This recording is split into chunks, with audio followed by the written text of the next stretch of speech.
Hello guys, hello dear students, welcome to our YouTube channel Goodwill GS and English ज्ञान गंगा।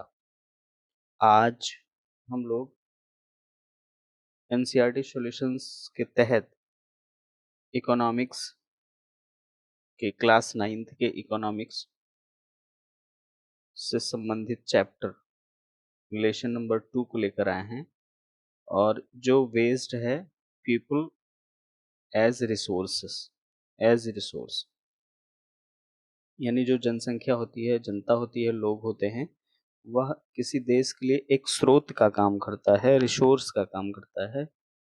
ठीक है, तो resource अर्थात इकोनॉमी में जो है वह एक हेल्प करता है, किसी कंट्री के इकोनॉमी को ग्रो करने में हेल्प करता है। ठीक है, जनसंख्या जो हेल्प करती है, पीपल जो हेल्प करते हैं, उसी से संबंधित है। चलिए, तो आज का पहला जो क्वेश्चन है हमारा वो क्या है? What do you understand by people as a resource? People as a resource से आप क्या समझते हैं? Answer: People as resource is a way of referring to countries' working people in terms of their existing productive skills and ability. People as resource, ठीक है, किसी देश की वह जनसंख्या होती है जो कामकाजी होती है, अर्थात वर्किंग पीपल होती है, यानी काम करने वाले लोग किसी देश के लिए एज ए रिसोर्स काम करते हैं, जो अपनी स्किल अर्थात योग्यता और क्षमता के आधार पर, ठीक है, प्रोडक्टिविटी को जन्म देते हैं, अर्थात प्रोडक्टिव होते हैं। ठीक है, ये उत्पादन क्षमता को बढ़ाते हैं। Human resource is an asset for the economy rather than a liability. Human resource जो है किसी भी इकोनॉमी के लिए पूंजी होता है। किसकी अपेक्षा पूंजी होता है? लाइबिलिटी अर्थात उत्तरदायित्व की अपेक्षा ह्यूमन रिसोर्स जो है किसी देश की इकोनॉमी के लिए एक पूंजी होता है, अर्थात पूंजी निर्माण करता है, एसेट होता है। Population becomes human capital when there is investment made in the form of education, training and medical care. किसी भी देश की जनसंख्या जो होती है वह उस देश की पूंजी हो सकती है, कैपिटल हो सकती है। ठीक है, और वह कैपिटल कब होगी? जब उनमें इन्वेस्टमेंट किया जाएगा, यानी जब उन पर जो है निवेश किया जाएगा। और निवेश किस रूप में किया जाना है? एजुकेशन के रूप में, ट्रेनिंग के रूप में, या फिर मेडिकल केयर के रूप में, अर्थात उनको शिक्षा देनी है। ठीक है, ट्रेनिंग अर्थात जो है शिक्षा के साथ साथ उनको किसी भी काम में या किसी भी काम को करने के लिए ट्रेन करना है, और फिर उनकी हेल्थ इश्यूज पर भी ध्यान देना है। यानी अगर गवर्नमेंट ऐसा करती है इन तीनों क्षेत्रों में, तो वह व्यक्ति या फिर वह व्यक्ति क्या हो जाएंगे? उस देश के लिए कैपिटल बनाने वाले हो जाएंगे, अर्थात उस देश के लिए पूंजी निर्माण करने वाले हो जाएंगे। In fact human capital is the stock of skill. जो ह्यूमन कैपिटल होता है वह स्किल अर्थात क्या बोलते हैं इसको, योग्यता का भंडार होता है। And productive knowledge embodied in them, और जो जानकारी होती है यानी जो उनको ज्ञान होता है वह प्रोडक्टिव होता है। ठीक है, प्रोडक्टिव अर्थात उत्पाद भरा नॉलेज उनको होता है। क्वेश्चन नंबर टू क्या कह रहा है?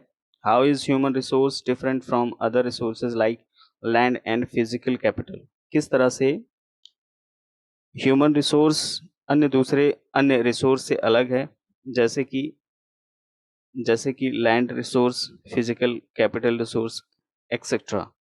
लैंड रिसोर्स और फिजिकल कैपिटल रिसोर्स से किस तरह से ह्यूमन रिसोर्स भिन्न है? ठीक है, answer: human resource is different in the following ways. Human resource निम्न तरीकों से भिन्न है। Land and other resources are fixed. जो लैंड और दूसरे रिसोर्सेज होते हैं वो फिक्स्ड होते हैं, अर्थात जो है एक सीमित मात्रा में होते हैं, फिक्स होते हैं। लिमिटेड सीमित होते हैं, एंड स्पेसिफाइड वेयर एज, और स्पेसिफाइड होते हैं अर्थात विशेषीकृत होते हैं, किसी पर्टिकुलर स्थान को ही हम जो है प्रोडक्टिव लैंड कह सकते हैं, फिजिकल कैपिटल कह सकते हैं, ठीक है। वेयर एज, और जबकि मानव ह्यूमन रिसोर्स यानी जो मानव स्रोत है, मानव संसाधन है, स्रोत नहीं संसाधन, जो कि मानव संसाधन है, can be nurtured through education and health. जो मानव रिसोर्स है उसको एजुकेशन और उसके हेल्थ केयर के माध्यम से नर्चर किया जा सकता है, अर्थात उसे पाला पोसा जा सकता है और उसे प्रोडक्टिव बनाया जा सकता है, ठीक है। Human resource can bring a change in other resources. यहाँ पे देखो, जो पहला पॉइंट है इसमें फिक्स्ड और लिमिटेड और स्पेसिफाइड है, जबकि ह्यूमन रिसोर्स जो है उसको बढ़ाया जा सकता है, अर्थात नर्चर किया जा सकता है उसे, ठीक है। यानी उसको शिक्षा दिया जाए तो वो मोर प्रोडक्टिव हो जाएगा, उसको हेल्थ इशू ना हो तो वो मोर प्रोडक्टिव होगा, अर्थात अच्छे काम करेगा, बेहतरीन काम करेगा तो बेहतरीन इनकम जनरेट होगी। ह्यूमन रिसोर्स, ह्यूमन रिसोर्सेज जो मानव संसाधन है, can bring a change in other resources. वह जो है दूसरे रिसोर्सेज, दूसरे संसाधनों में बदलाव कर सकता है। Whereas other resources can not change और इफेक्ट ह्यूमन रिसोर्सेज। जबकि जो दूसरे रिसोर्स हैं, दूसरे संसाधन हैं, वह ह्यूमन रिसोर्सेज पर कोई भी प्रभाव नहीं डाल सकते। Human resource can make use of land. Human resource जो है जमीन को उपजाऊ बना सकता है, यानी प्रयोग लायक बना सकता है, एंड फिजिकल कैपिटल, और फिजिकल कैपिटल का निर्माण कर सकता है। जबकि where land and physical capital can not become useful on its own. जो लैंड और कैपिटल, लैंड और फिजिकल कैपिटल होते हैं, यानी जमीन और भौतिक जो पूंजी होती है, वह स्वयं से, ठीक है, कोई भी कार्य नहीं कर सकती, अर्थात स्वयं से यूजफुल नहीं हो सकती। Question number next, question number 3 क्या कह रहा है, what is the role of education, education in human capital information, ठीक है। ह्यूमन कैपिटल इंफॉर्मेशन में, यानी मानव पूंजी निर्माण में एजुकेशन का क्या रोल है, क्या जो है रोल प्ले करता है एजुकेशन, ठीक है, यानी उसकी क्या भूमिका है। Educated people find jobs in private firms while the uneducated people continue with the same work as their parents। Educated people जो होते हैं वो प्राइवेट फर्म्स में नौकरी प्राप्त करते हैं, और जो अनएजुकेटेड पीपल होते हैं, यानी जो अनएजुकेटेड है अर्थात पढ़े लिखे नहीं हैं, वो लोग क्या करते हैं, अपने पैतृक काम को ही आगे बढ़ाते हैं, अर्थात पिता जो कर रहे हैं वही वो लोग भी करते हैं। They earn A मियर income like their parents. और अनएजुकेटेड लोग अपने पेरेंट्स की भांति, ठीक है, कम पैसा यानी बहुत ही कम इनकम कमाते हैं, कम ही आय पर काम करते हैं। मियग्र का मतलब होता है न्यूनतम या कम, ठीक है, यानी वो जो है अपने पेरेंट की भांति कम पैसे पे ही या कम इनकम में ही काम चला लेते हैं। Which is just enough to support a family, जो केवल परिवार को चलाने के लिए पर्याप्त होता है। Several several years of education adds to the quality of labour. Several years of education adds to the quality of labour. अगर कुछ वर्ष तक शिक्षा प्रदान की जाए ऐसे लोगों को, तो जो लेबर की क्वालिटी है अर्थात श्रम की गुणवत्ता है वह, ठीक है, अच्छी हो जाएगी। This enhance their total productivity, इससे जो है उनके उत्पादकता में वृद्धि होती है। Total productivity adds to the growth of the economy, और जो उत्पादकता में वृद्धि है वह अर्थव्यवस्था में वृद्धि करता है। This in turn pays an individual through salary और in some other form of his choice. और जो मतलब इनकम होती है वह भुगतान के रूप में, पेज के रूप में होता है, पेमेंट के रूप में होता है, ठीक है। किसी भी व्यक्ति को, इंडिविजुअल यानी किसी भी काम करने वाले व्यक्ति को इस तरह से पेमेंट मिलता है, और वो पेमेंट कैसे होता है, सैलरी के रूप में या फिर किसी दूसरे फॉर्म में, जैसा वह चाहे, चाहे वो सैलरी के रूप में ले या फिर दैनिक ले या फिर साप्ताहिक ले, ठीक है, यानी वेजेस के रूप में। It is a known fact that with investments made on education and health, one can yield a high return in the future in the form of higher earnings and greater contribution to the society. It is known fact, यह ज्ञात तथ्य है कि जब किसी क्षेत्र में, ठीक है, अच्छा इन्वेस्टमेंट होता है तो वह फ्यूचर को ध्यान में रखकर इन्वेस्टमेंट किया जाता है कि हमको फ्यूचर में इससे अच्छा इनकम होगा। तो उसी तरह से अगर एजुकेशन और हेल्थ दोनों पीपल पर खर्च किया गया है, यानी पीपल पर किया गया है, तो भविष्य में ये जो है बहुत अच्छा रिटर्न देगा। यील्ड का मतलब होता है उत्पन्न करना। बहुत ही अच्छा रिटर्न अर्थात बहुत ही भविष्य में बहुत ही लाभ होता है। और ये लाभ किस में होगा? In the form of higher earnings, यानी जो है अच्छी कमाई के रूप में, and greater contribution to the society, और समाज के एक अच्छे कंट्रीब्यूशन के रूप में जो है ये फ्यूचर में जाके इस तरह से हमको बेनिफिट प्राप्त होता है। क्वेश्चन नंबर 4 क्या कर रहा है? What is the role of health in human capital formation? Human capital formation में स्वास्थ्य का क्या योगदान है? ठीक है, यानी मानव संसाधन के निर्माण में स्वास्थ्य का क्या योगदान है? Answer, the role of health in human capital formation is as follows. निम्न योगदान है ह्यूमन कैपिटल फॉर्मेशन में हेल्थ का। Healthier people have higher productivity because the health of a person helps him to rise his potential and the ability to fight illness। जो healthier people यानी स्वस्थ लोग होते हैं, ठीक है, उनमें हायर प्रोडक्टिविटी होती है, अर्थात वो जील के साथ, उत्साह के साथ काम करते हैं, जिससे उत्पादन बढ़ता है। और उत्पादन इसलिए बढ़ता है क्योंकि वो हेल्दी पर्सन होते हैं। और हेल्दी पर्सन क्या करता है? Helps to him to rise his potential and ability to fight illness. ठीक है, और हेल्थ क्या करता है? किसी भी व्यक्ति के जो है ऊर्जा को, शक्ति को, पोटेंशियल को ठीक रियलाइज करता है, ठीक है, महसूस कराता है, and the ability to fight illness, और क्या करता है? बीमारी से लड़ने के लिए योग्य बनाता है, एबिलिटी उत्पन्न करता है। ऑन द अदर हैंड, दूसरी तरफ, an unhealthy people becomes a liability for an organisation. दूसरी तरफ एक अस्वस्थ व्यक्ति जो है किसी भी संस्था के लिए उत्तरदायित्व बनकर रह जाता है, अर्थात वो उत्तरदायित्व, उस संस्था का उत्तरदायित्व, ठीक है। It improves the quality of life, इससे जीवन की गुणवत्ता सुधरती है। A healthy person is able to do his work in a proper and efficient way. एक हेल्दी पर्सन जो होता है वह किसी भी कार्य को, ठीक है, प्रॉपर वे में और इफिशियंट यानी प्रभावकारी तरीके से करेगा, यानी प्रभावशाली तरीके से करेगा। A healthy person makes greater contribution to society as compare to an unhealthy person.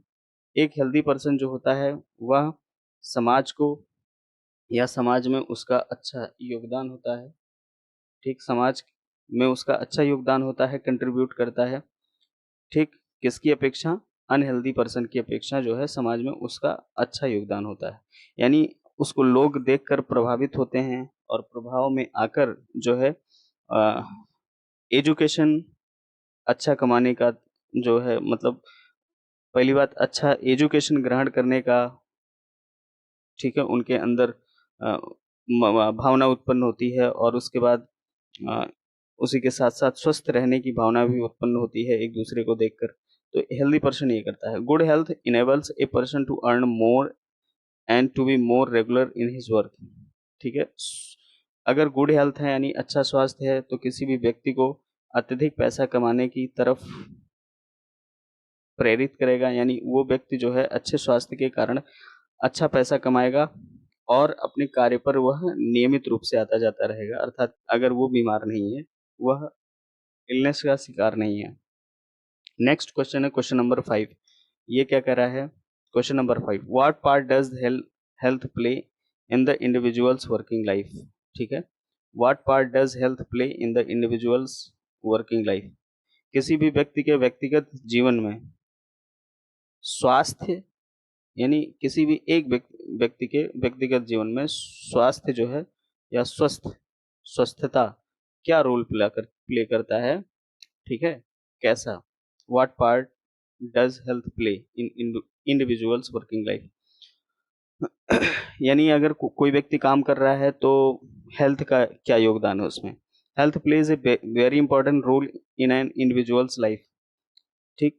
स्वास्थ्य जो है किसी भी व्यक्ति के जीवन में बहुत ही महत्वपूर्ण भूमिका अदा करता है, because as well as as well as well sorry because as we all know health is wealth, क्योंकि हम सभी जानते हैं कि स्वास्थ्य क्या होता है, धन धन होता है, health is wealth, and only a healthy person can work or perform to his full potential, और केवल एक स्वस्थ व्यक्ति ही अपनी पूरी क्षमता से, पूरी ऊर्जा से किसी कार्य को कर सकता है।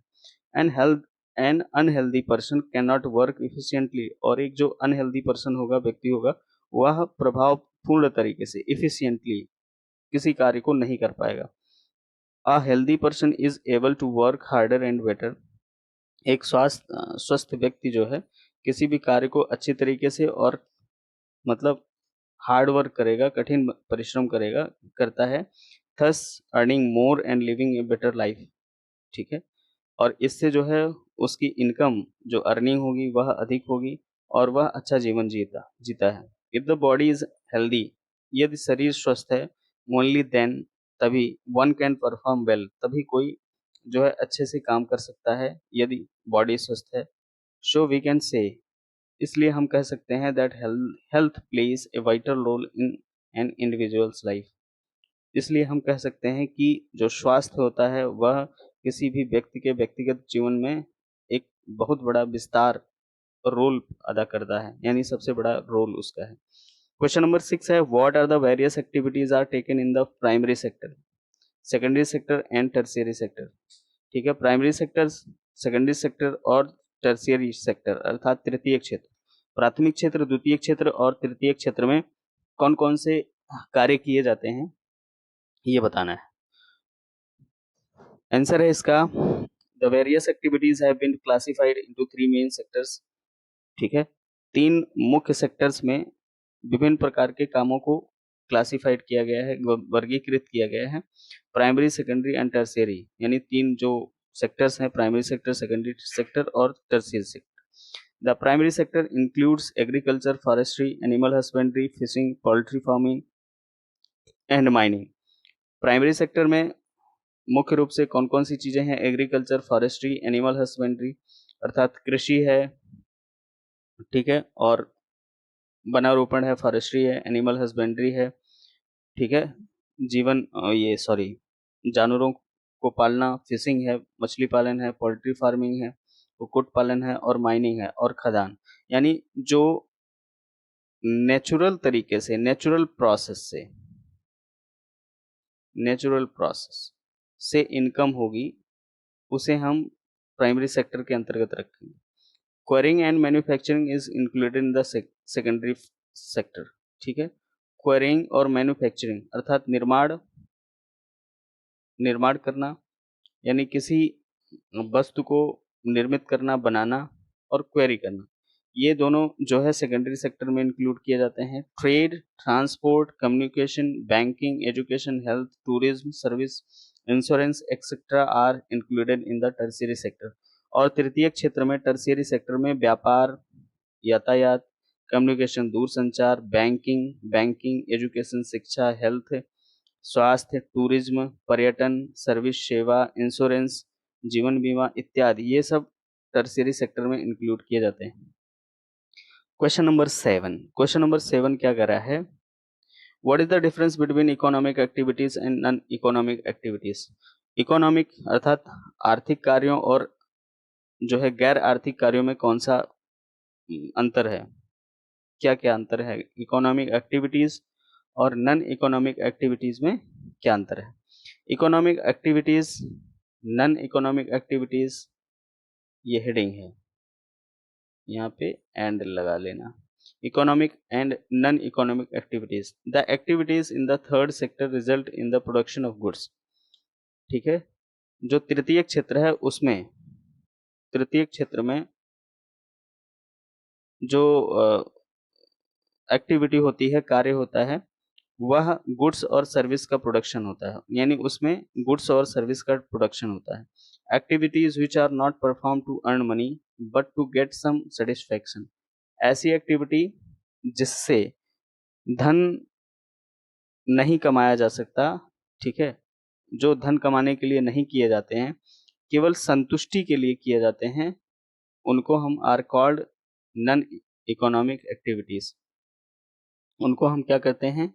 उनको हम कहते हैं नॉन इकोनॉमिक एक्टिविटीज। इसमें थर्ड नहीं होगा, इसमें थर्ड नहीं, थ्री सेक्टर, ठीक है। The activities in the three sectors result in the production of good, यानी तीनों जो क्षेत्र हैं, तीनों क्षेत्रों में जो कार्य किए जाते हैं, एक्टिविटीज, उनका लक्ष्य क्या होता है? गुड्स यानी वस्तुओं का उत्पादन करना और सेवाओं का उत्पादन करना, ठीक है। जबकि ऐसे एक्टिविटी जो पैसे कमाने के लिए ना किए गए हों बल्कि संतुष्टि के लिए किए जाए, सेटिस्फैक्शन के लिए, तो उन्हें हम नॉन इकोनॉमिक एक्टिविटीज कहते हैं। These activities add value to the national income, और इस तरह से ये एक्टिविटी जो है राष्ट्रीय आय में वृद्धि करते हैं, यानी जो नॉन इकोनॉमिक एक्टिविटीज हैं उनसे भी राष्ट्रीय आय में वृद्धि होती है।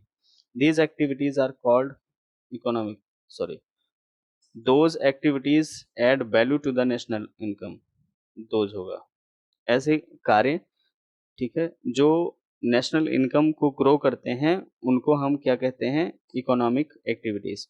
These activities are perform to discharge social obligation और फिजिकल फिटनेस फॉर रिक्रिएशन। और इस तरह के जो एक्टिविटीज होती हैं, ठीक है, वह सोशल ऑब्लिगेशंस अर्थात सामाजिक भेदभाव को समाप्त करती हैं और फिजिकल फिटनेस और रिक्रिएशन यानी पुनर्निर्माण की तरफ बढ़ावा देती है। Economic activities have two parts, economic activities के दो क्षेत्र हैं, market activities and non market activities, ठीक है। ये जो तीसरा वाला पॉइंट है, ये किससे रिलेटेड है? नॉन इकोनॉमिक एक्टिविटीज, ठीक है। These activities are perform to discharge social obligation, ये एक्टिविटीज जो है सोशल ऑब्लिगेशन अर्थात सामाजिक भेदभाव को खत्म करती हैं और फिजिकल फिटनेस और रिक्रिएशन को बढ़ावा देती हैं। Economic activities have two parts, economic activities के दो भाग हैं, market activities and non market activities, market activities और non market activities. Market activities involve remuneration to anyone who performs, जो मार्केट एक्टिविटीज होती हैं, जो भी इस एक्टिविटी में लगा हुआ है, ठीक है, जो मार्केट एक्टिविटी में लगा हुआ व्यक्ति है उसको पारितोषिक मिलता है। कोई भी व्यक्ति हो, ठीक है, अगर वो मार्केट वाले एक्टिविटी में लगा हुआ है तो उसको उसका क्या मिलता है? उसको उसका भुगतान मिलता है अर्थात पैसा मिलता है।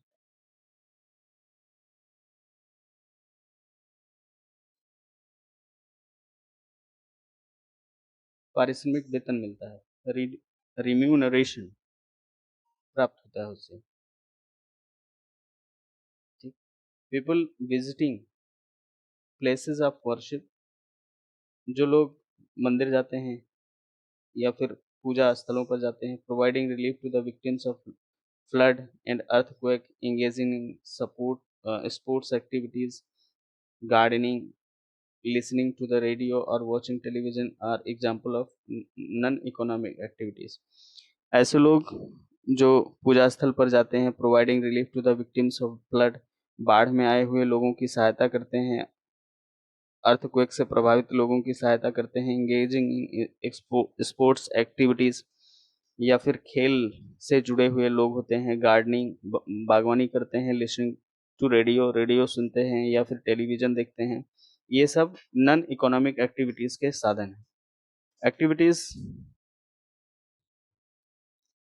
Non market activities are the production of for self consumption, और जो नॉन मार्केट एक्टिविटीज होते हैं वो ऐसे कार्य होते हैं जो सेल्फ प्रोडक्शन के लिए किए जाते हैं, ठीक है। ये यहाँ पे फुल स्टॉप होगा, सेल्फ प्रोडक्शन के लिए किए जाते हैं। The three activities most often reported as cleaning, cooking and child minding ठीक है। और 3 जो एक्टिविटीज़ हैं जो सेल्फ नॉन मार्केट एक्टिविटीज़ हैं, सफाई, खाना बनाना और बच्चे की देखभाल करना, ये सब जो है नॉन मार्केट एक्टिविटीज़ में आते हैं।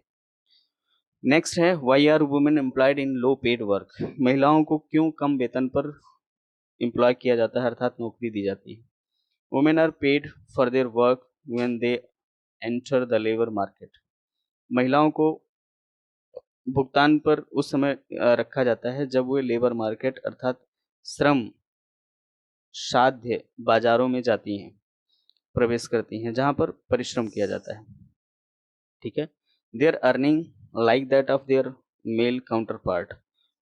उनका जो उनकी जो अर्निंग होती है, उनका जो वेतन होता है, वह उनके काउंटर पार्ट का मतलब है जो साथ में काम करने वाले लोग मेल होते हैं अर्थात पुरुष वर्ग होता है, उन्हीं के समान होता है।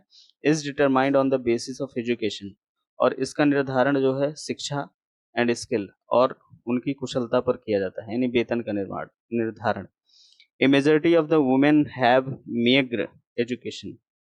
महिलाओं में अभी बहुत बड़ी जनसंख्या जो है कम पढ़ी लिखी है, अर्थात जनसंख्या में शिक्षा की कमी है। एंड लो स्किल फॉर्मेशन, और इसी वजह से जो उनकी स्किल है वह अभी लो है, अर्थात कुशलता की कमी है। And hence women are paid low compare to men. और यही कारण है कि महिलाओं को पुरुषों की अपेक्षा कम वेतन दिया जाता है। Most women work where job security is not there. और बहुत सारी महिलाएं ऐसी जगह पर काम करती हैं जहां पर जॉब सिक्योरिटी नहीं होती है, अर्थात जो है काम को लेकर कोई भी सिक्योरिटी नहीं होती है। अच्छा, सिक्योरिटी ना होना, अनसिक्योर होने का मतलब है उनको कभी भी काम से निकाला जा सकता है। ठीक है, कभी भी वो फायर आउट हो सकती है। Question number 9, how will you explain the term unemployment? Unemployment को आप कैसे एक्सप्लेन करेंगे, कैसे व्याख्या देंगे, क्या बताएंगे? Unemployment is said to exist when people are willing to work at the going wages but cannot find job। Unemployment का मतलब ये है, ठीक है, जहां पर लोग काम करने के इच्छुक होंगे लेकिन उन्हें काम नहीं मिलेगा, अर्थात उन्हें काम नहीं मिलता है। यानी वो भुगतान के बदले, भुगतान के लिए या पैसे के लिए काम करना चाहते हैं लेकिन उनके लिए काम ही नहीं है, और ऐसे लोगों को हम अनएम्प्लॉयमेंट पीपल कहेंगे। क्वेश्चन नंबर 10 है, क्या है? What is the difference between disguised unemployment? Disguised unemployment में और सीजनल अनएम्प्लॉयमेंट में क्या अंतर है? आंसर, डिस्गाइज्ड अनएम्प्लॉयमेंट, प्रच्छन्न बेरोजगारी इसको बोलते हैं, डिस्गाइज्ड को, या छिपी हुई बेरोजगारी। In case of disguised unemployment, छिपी हुई बेरोजगारी के संदर्भ में या प्रच्छन्न बेरोजगारी के संदर्भ में, people appear to be employed, ऐसा लगेगा कि लोग काम कर रहे हैं। ठीक है, people people appear to be employed, लोग काम करते हुए दिखाई देते हैं, but they are not actually employed, लेकिन वे वास्तव में वहां पर रोजगार नहीं पाए होते हैं, अर्थात उनको रोजगार वहां पर मिलता नहीं है। Sometimes in agriculture cultural families, कभी कभी जो है एक जो कृषक परिवार होता है उसमें उसमें देखते हैं एग्जाम्पल से, 8 people are working on a farm, एक खेत में 8 लोग काम कर रहे हैं। Whereas only 4 people are needed to do that work, जबकि वहां पर केवल 4 लोगों को ही काम करने की आवश्यकता है। थस 4 पर्सन्स आर सरप्लस, और इस तरह से 8 में से 4 लोग जो है वहां पर अधिक हैं, अर्थात सरप्लस हैं। And they are not needed to on the farm, और उन्हें जो है उस फार्म में काम करने की आवश्यकता नहीं है, यानी उनकी आवश्यकता ही नहीं है। They also do not help to increase the production, और वे काम तो करते हैं लेकिन इससे उत्पादन में कोई वृद्धि नहीं दिखाई देती है। If these 4 extra person are removed from the farm, यदि उनको खेत से, अर्थात उस खेत से जहां पर ये 8 लोग काम करते हैं, तो उसमें से उन 4 लोगों को हटा दिया जाए जो एक्स्ट्रा हैं, the production from the farm will not decrease, इससे जो है जो उत्पादन होगा खेत का वह कम नहीं होगा, अर्थात कोई परिवर्तन नहीं होगा। Therefore these 4 persons appear to be employed, तो इस तरह से हम कह सकते हैं कि ये जो ये 4 लोग हैं, यह उस खेत में एम्प्लॉयड हैं, अर्थात रोजगार प्राप्त किए हैं, काम कर रहे हैं, but are actually disguised unemployment, लेकिन ये डिसगाइज्डली हैं, यानी प्रच्छन्न रूप से वहां पर अनएम्प्लॉयड हैं। ठीक है, मतलब एम्प्लॉयड हैं, वहां पर काम कर रहे हैं, लेकिन ये अनएम्प्लॉयड। आई बात समझ में? जैसे मान लो, इसको एग्जाम्पल के थ्रू समझते हैं हम लोग। क्या कि मान लो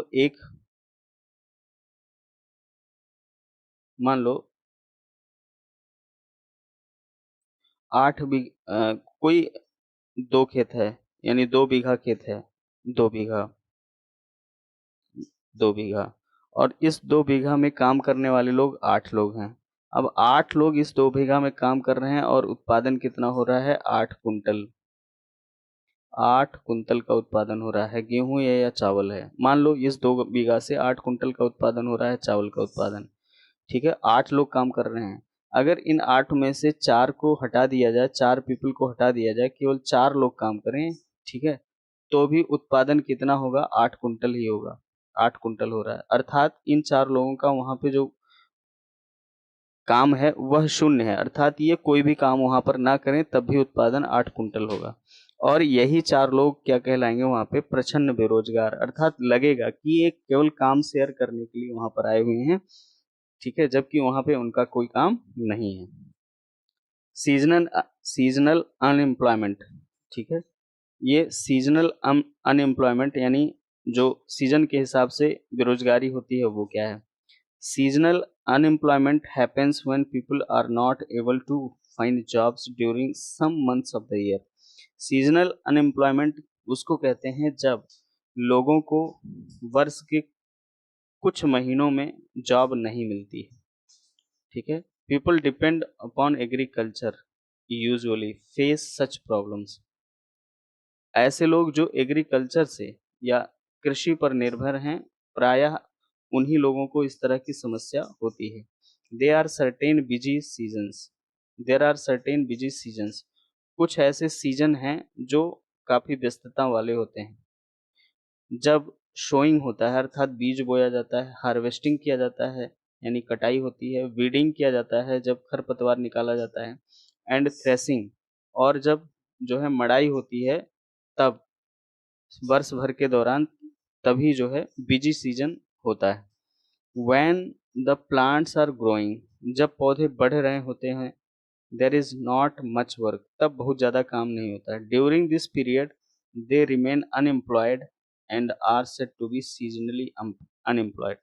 और इस दौरान जो लोग खेतों में काम करते हैं, ठीक है, वह यानी जब पौधे बढ़ रहे होते हैं, पौधों का विकास होता है, तो उनको विशेष रूप से कोई ज़्यादा काम नहीं होता है, तब हम कह सकते हैं कि वो सीजनली अनएम्प्लॉयड है। मतलब शोइंग और हार्वेस्टिंग के बीच में, सोइंग और हार्वेस्टिंग के बीच में जितना समय होगा, ठीक है, वह सीजनल अनएम्प्लॉयमेंट का होगा। यानी बीज बोया गया मान लो मार्च महीने में, और कटाई हुई उसकी जुलाई महीने में, जुलाई में, ठीक है, तो बीच में अप्रैल, मई और जून, ये 3 महीने वो लोग कोई भी विशेष काम नहीं करते हैं, और यही 3 महीने क्या होता है? सीजनल अनएम्प्लॉयमेंट का होता है। Question number 11। क्वेश्चन नंबर 11 क्या कह रहा है? Why is educated unemployment A peculiar problem of India? ठीक है, भारत में जो शिक्षित वर्ग है, ठीक है, भारत में जो शिक्षित वर्ग है, एक मिनट,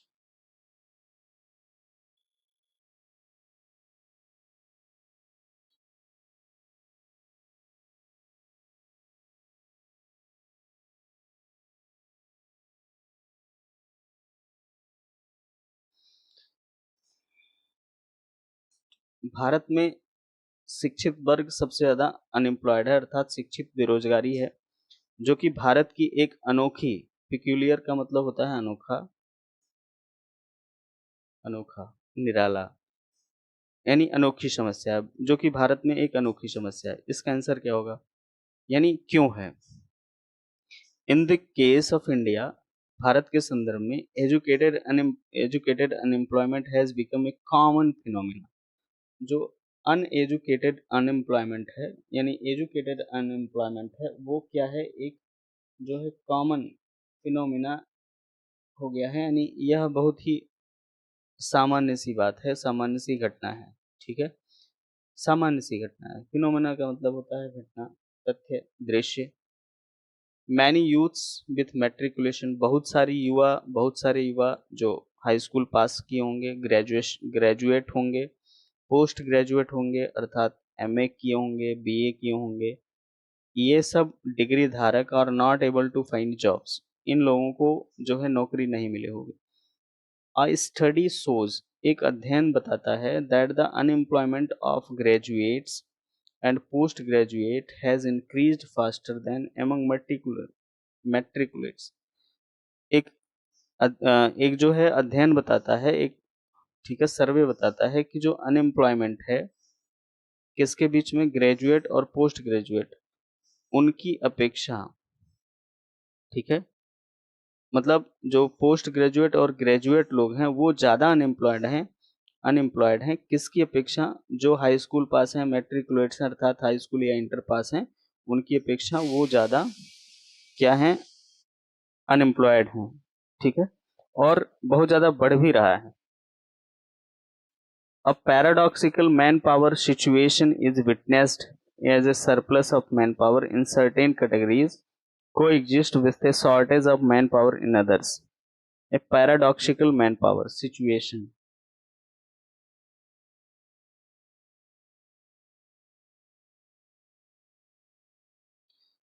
तो भारत में जो है, जो मैन पावर है उसकी स्थिति में हमको विरोधाभास दिखाई देता है। पैराडॉक्सिकल का मतलब विरोधाभास, कि जब भारत में पढ़ी लिखी जनसंख्या इतनी ज्यादा है, सरप्लस है, मैन पावर जो है सरप्लस है, लेकिन वह ज्यादातर अनएम्प्लॉयड है अर्थात बेरोजगार है। ठीक है, यानी आप समझिए कि जो प्रोडक्टिव पीपल है वह अनप्रोडक्टिव पीपल की अपेक्षा अत्यधिक बेरोजगार है। ठीक है, इसी वजह से ये पैराडॉक्सिकल चीज है, पैराडॉक्सिकल बात है।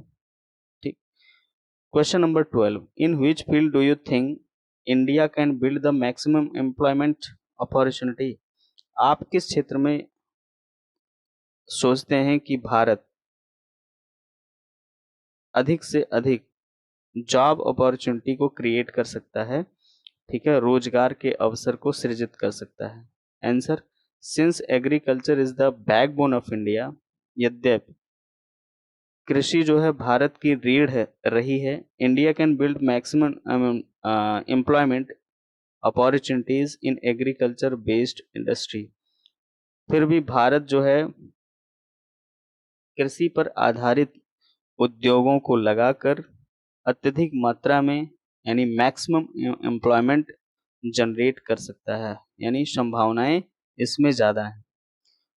क्वेश्चन नंबर 13 क्या कह रहा है, can you imagine some village that initially had no job opportunities but later came up with many?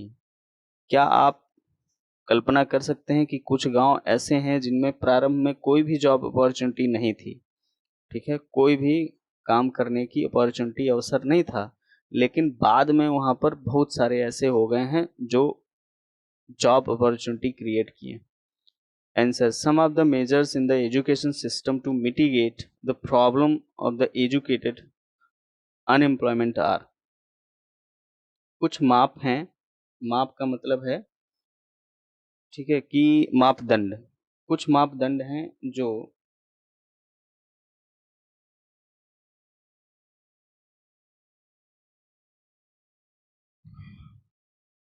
शिक्षा के कुछ मापदंड हैं जो अन अन एजुकेटेड अनएम्प्लॉयमेंट की समस्या को, ठीक है, अनएम्प्लॉयमेंट की समस्या को समाप्त करते हैं, अर्थात गांव में अनएम्प्लॉयमेंट की समस्या जो है दूर हो जाती है। मिटिगेट का मतलब होता है, ठीक है, मिटिगेट का मतलब वैसे तो, एक minute,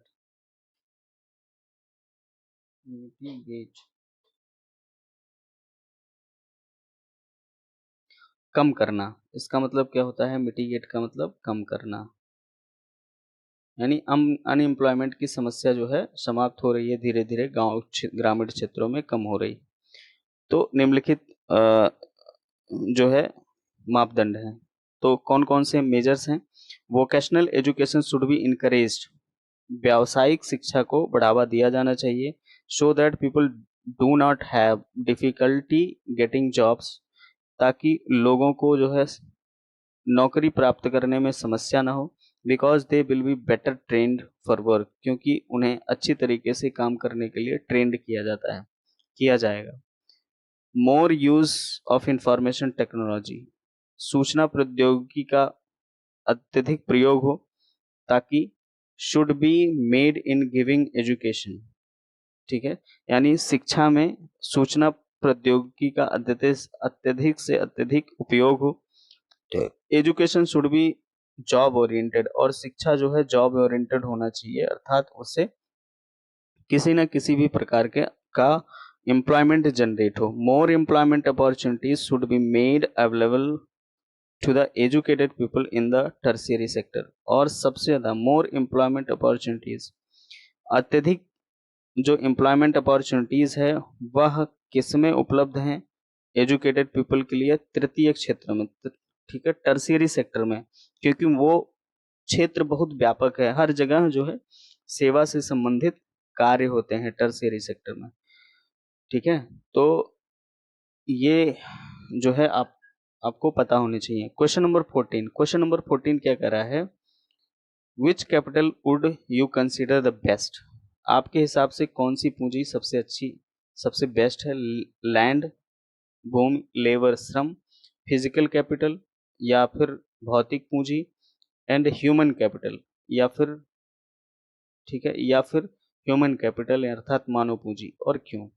the capital I consider the best in human capital, मेरे हिसाब से जो सबसे अच्छी पूंजी होगी वह ह्यूमन कैपिटल होगी। Because there are countries like Japan that have invested in human resources, क्योंकि जापान जैसे देश हैं जिन्होंने ह्यूमन रिसोर्सेज अर्थात मानव संसाधन पर अधिक से अधिक इन्वेस्टमेंट किया है। As they did not have any natural resources, जबकि उनके पास, ठीक है, प्राकृतिक संसाधनों की कमी है, यानी बहुत कम है प्राकृतिक संसाधन उनके पास, हाई नहीं है, बहुत कम मात्रा में है। दीज कंट्रीज आर डेवलप्ड, और ऐसे देश जो है काफी विकसित हैं, यानी विकसित हैं, एंड रिच कंट्रीज, और धनी भी हैं। They import the natural resources needed in their country, वे अपनी आवश्यकताओं को, यानी अपने देश में आवश्यकताओं को पूरा करने के लिए जो प्राकृतिक संसाधन है उसको आयातित करते हैं अर्थात मंगाते हैं। They have invested in people specially in the field of education and health, उन्होंने अपने लोगों में इन्वेस्टमेंट किया है, अर्थात जो है अधिक से अधिक मात्रा में निवेश किया है, और वह किसके रूप में किया है? एजुकेशन और हेल्थ के रूप में किया है।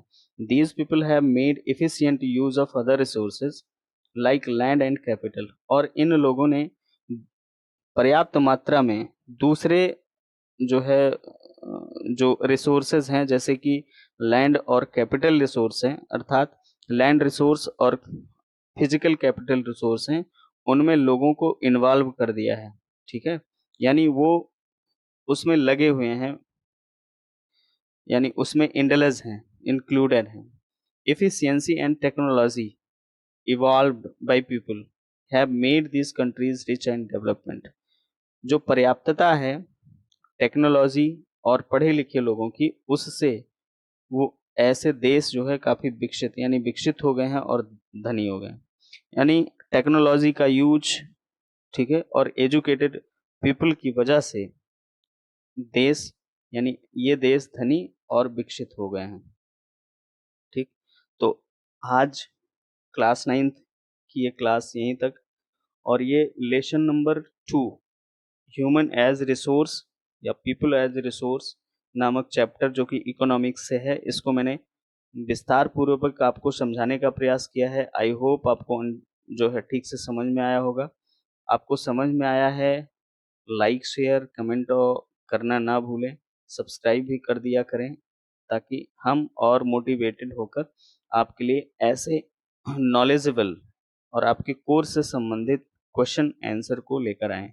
चलिए मिलते हैं अपने नेक्स्ट चैप्टर में, तब तक के लिए बाय बाय, जय हिंद, जय भारत।